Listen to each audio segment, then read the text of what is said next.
Welcome back everybody to another episode of Direct Comparison. In today's episode, we're going to look at Aspyr's recent remasters of the beloved Crystal Dynamic classics Legacy of Kain, Soul Reaver 1&2, and see how the updates compared to the original graphics first premiered back in 1999 and 2001 respectively.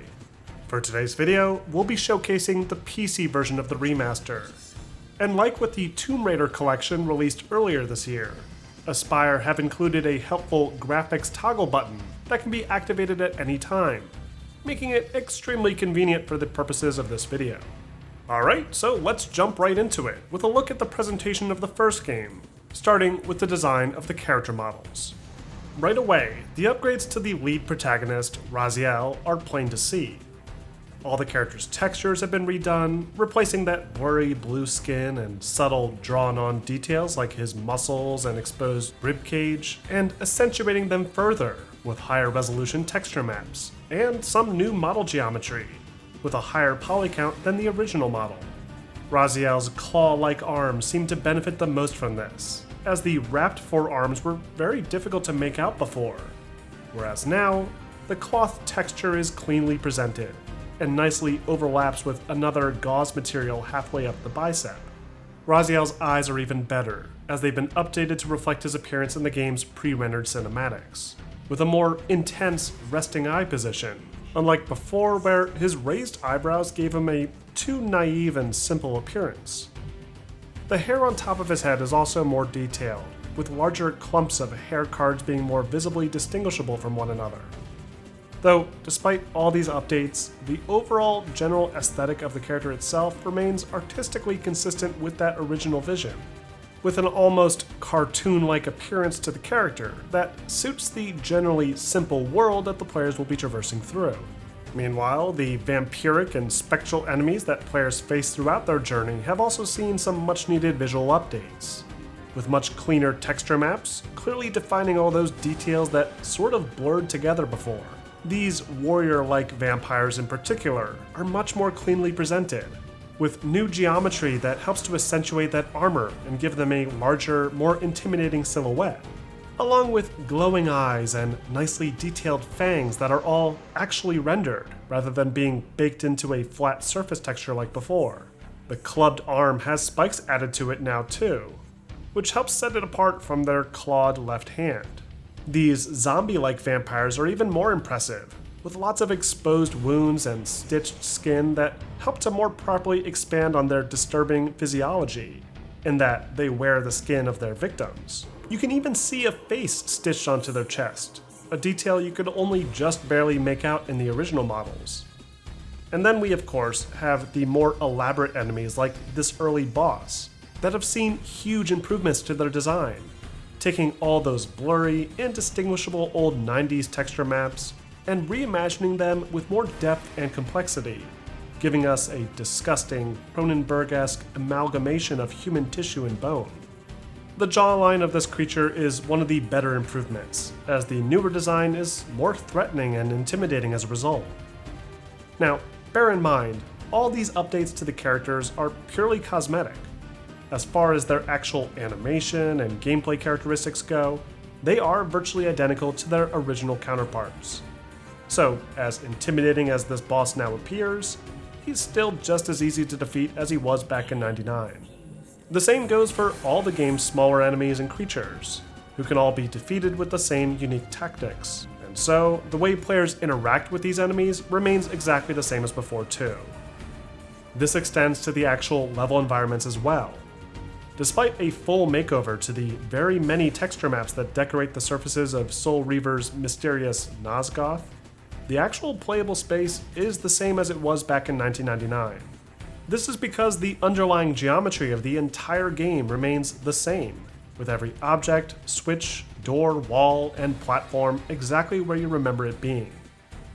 Though, upon closer inspection, we can plainly see texture maps replacing the muddy ones from before. Again, maintaining that same underlying design, but providing a more tangible depth and higher resolution for more modern displays.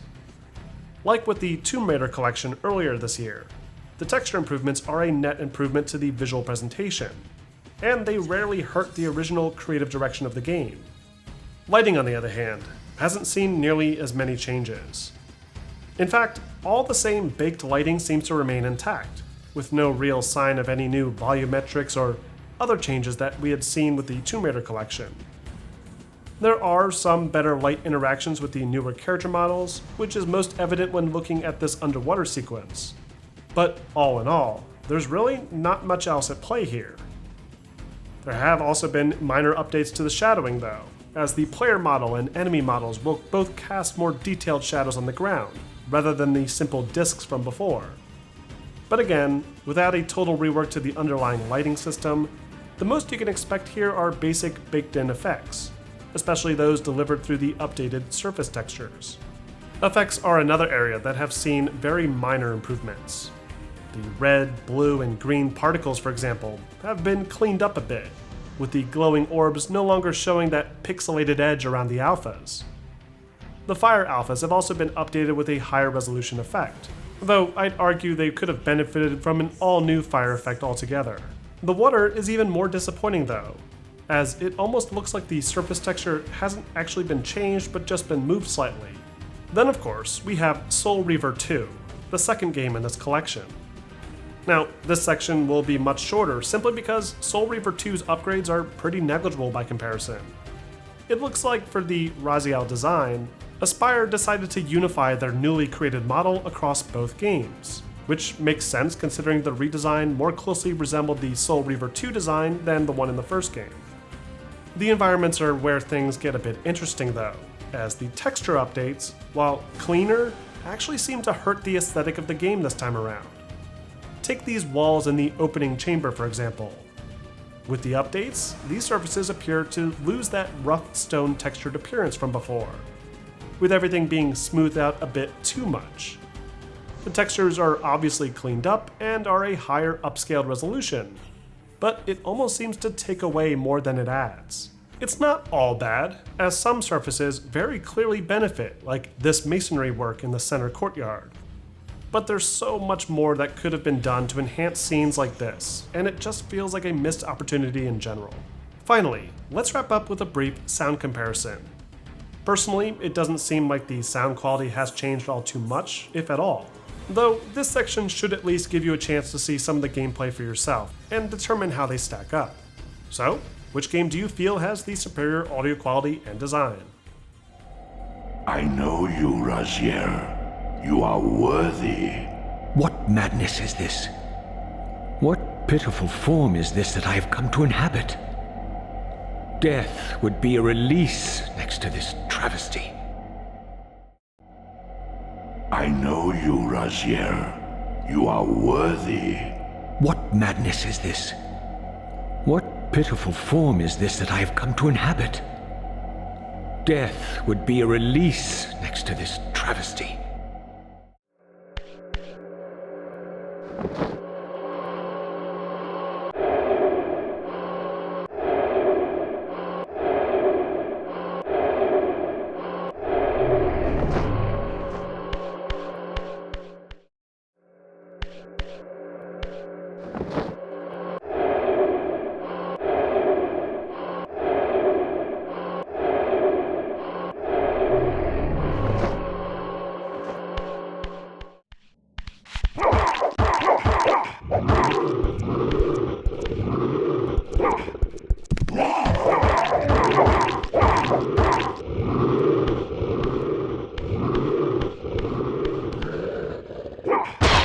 Unfettered from the flesh, a creature's soul fades swiftly into the spectral realm. Draw it in quickly, Raziel, or you will be compelled to follow.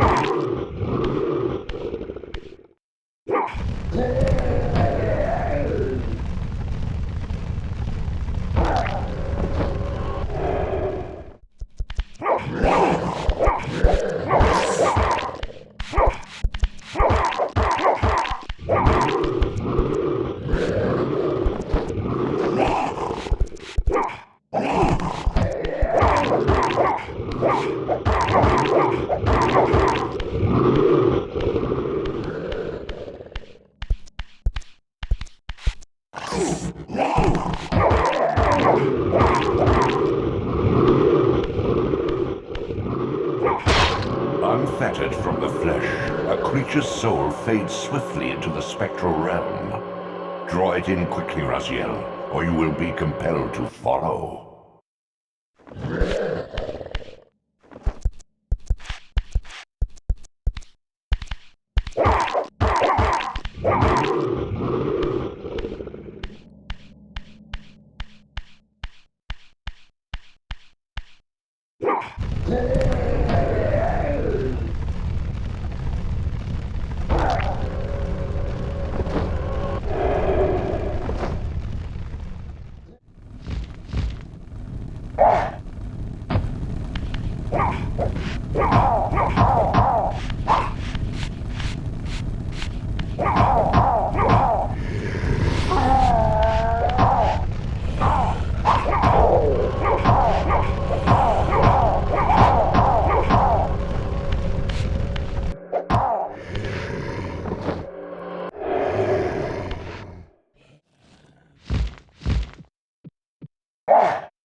Taste my blade, Emperor!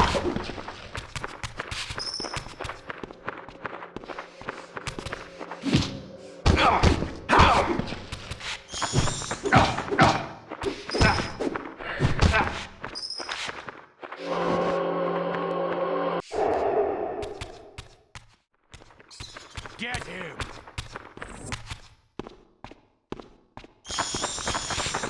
Prepare to die!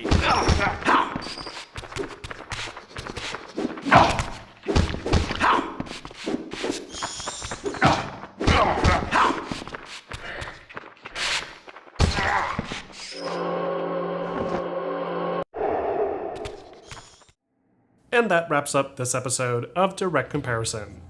Overall, the Legacy of Kain Soul Reaver remasters are a bit of a mixed bag. Yes, both games do technically look better, especially the first entry, that is much cleaner. But the updates overall feel a bit too simple. Considering the fantastic work that went into the Tomb Raider collection published by the same studio, it's a shame not to see the same level of care and effort put into this beloved classic. What's more, the Soul Reaver titles, while still plenty playable and enjoyable today, probably would have benefited a bit more from a remake approach than a simple upscaled remaster. Either way though, for fans of the series, this is a fantastic collection that preserves these two classics in a great way. The updated graphics aren't incredible, but they're still an improvement nonetheless. There's also some cool bonus features like the lost levels, never included in the original game, that can be accessed from the menus. What's more, the asking price seems to be fairly reasonable for two classics remastered, and well worth the price for fans and newcomers alike. But what do you guys think? Do you like the improvements made to the remaster, or do you prefer the original version still? Let me know in the comments section, and don't forget to like and subscribe for more content like this posted every week.